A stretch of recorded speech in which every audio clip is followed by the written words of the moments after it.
नमस्कार।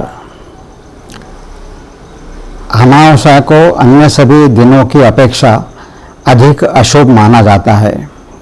भारत में यह परंपरा बहुत पहले से चली आ रही है।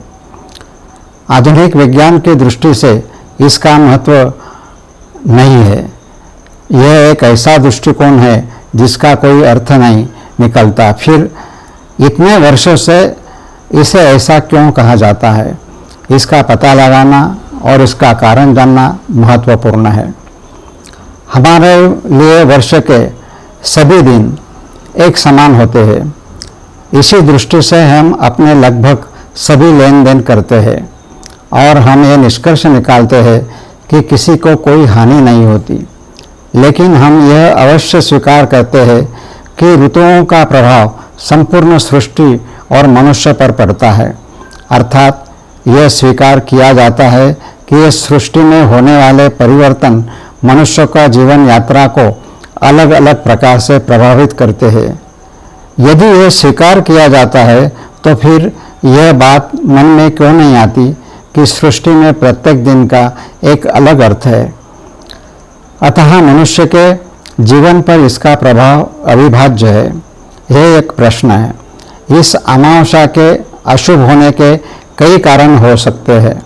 उनमें से एक कारण स्वास्थ्य से संबंधित अवश्य होगा। यद्यपि हमारे सभी परंपराएं अनेक कारणों से भी भरी पड़ी है, फिर भी उनमें से एक कारण परंपरा में स्वास्थ्य से संबंधित कोई ना कोई कारण अवश्य होता है। कवि दोनों का तर्क है कि अमावस्या के दिन अंधकार अधिक होता है, इसलिए हमें ठीक से दिखाई नहीं देता। इसलिए यह तर्क दिया जाता है कि अमावस्या अशुभ होती है। इसमें कुछ सच्चाई हो सकती है, लेकिन क्या इससे बढ़कर भी कुछ है?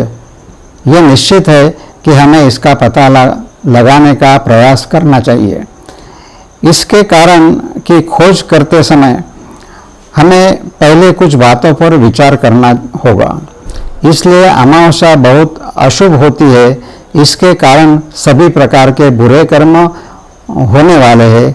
इसलिए यह नहीं किया जा सकता कि अमावस्या अशुभ है। मैं अमावस्या के दिन कुछ करता हूँ और मुझे कुछ नहीं होता, इसलिए पहले ही यह निष्कर्ष निकाल लेना बहुत जल्दबाजी होगी। यह कथन गलत है। उदाहरण के लिए दुनिया ने स्वीकार किया है कि तंबाकू कैंसर जैसे गंभीर बीमारियों का कारण बनता है, लेकिन ये सच है कि तंबाकू का सेवन करने वाले बहुत से लोगों को कैंसर नहीं होता। इसलिए ये नहीं कहा जा सकता कि तंबाकू अच्छा है। इसलिए ये कहना गलत हो सकता है कि यह कैंसर का कारण नहीं है, और इसलिए भले ही ये निश्चित हो कि कुछ लोग इससे पीड़ित होंगे, इस पर विचार करना आवश्यक है। इसलिए शास्त्रों के अनुसार ऐसा कभी नहीं होता कि तंबाकू का सेवन करने के तुरंत बाद कैंसर हो जाए।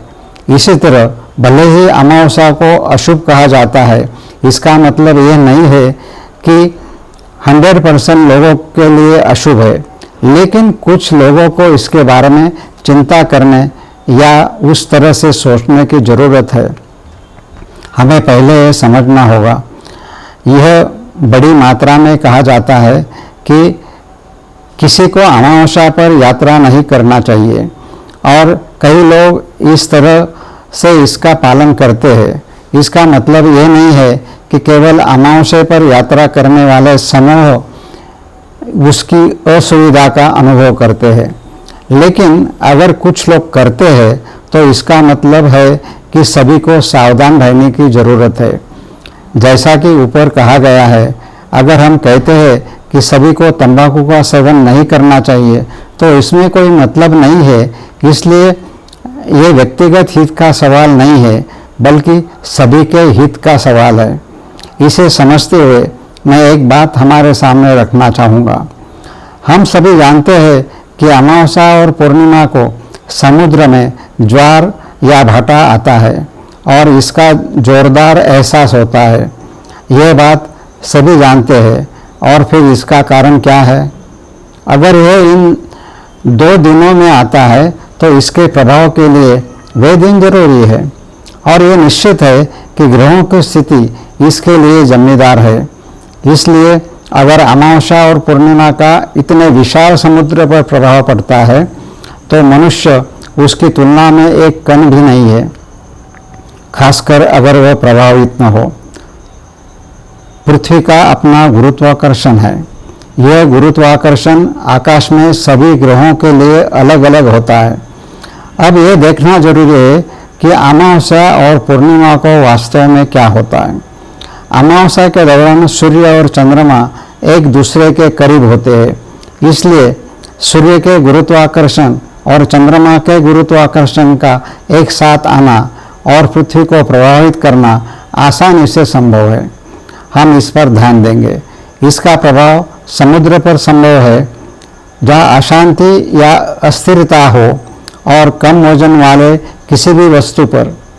इसके अलावा पूर्णिमा पर सूर्य और चंद्रमा एक दूसरे से सबसे अधिक दूरी पर होते हैं। उस समय पृथ्वी पर उनके गुरुत्वाकर्षण का प्रभाव अमावस्या के आकर्षण से अलग होता है और इसका प्रभाव पूरे समुद्र और अस्थिर वस्तु पर सबसे अधिक दिखाई देता है। इसका अर्थ यह है कि अमावस्या के दौरान पृथ्वी पर गुरुत्वाकर्षण सबसे अधिक होता है, इसलिए खींचने की यह प्रवृत्ति सबसे अधिक बढ़ जाती है। वही यदि अन्य ग्रहों की स्थिति में भी उसी और हो तो इसका प्रभाव सबसे अधिक होने की संभावना से इनकार नहीं किया जा सकता। अब दुर्घटनाओं पर नज़र डालते हैं। जब कोई वाहन दुर्घटना होती है तो हम अस्थिर अवस्था में होते हैं।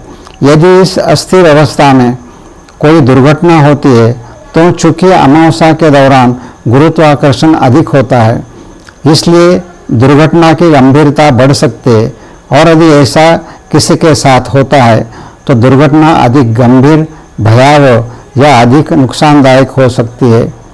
जैसे यदि गुरुत्वाकर्षण अधिक होने पर कोई दुर्घटना होती है तो यदि हम 4 फीट दूर फेंके जाते हैं तो अमावस्या के दिन 8 फुट फेंके जाने की संभावना अधिक होती है। अमावस्या के दिन होने वाली दुर्घटना की गंभीरता अधिक गंभीर हो सकती है। यह परेशानी वाले लोग सकते हैं। यह स्वास्थ्य के लिए हानिकारक भी हो सकते हैं। परिवार तो गंभीर परिणाम भुगतने पड़ सकते हैं। इसलिए सभी इसका पालन करें। तो यदि किसी के साथ दुर्घटना होने की संभावना है तो उससे कुछ हद तक सुरक्षा होगी।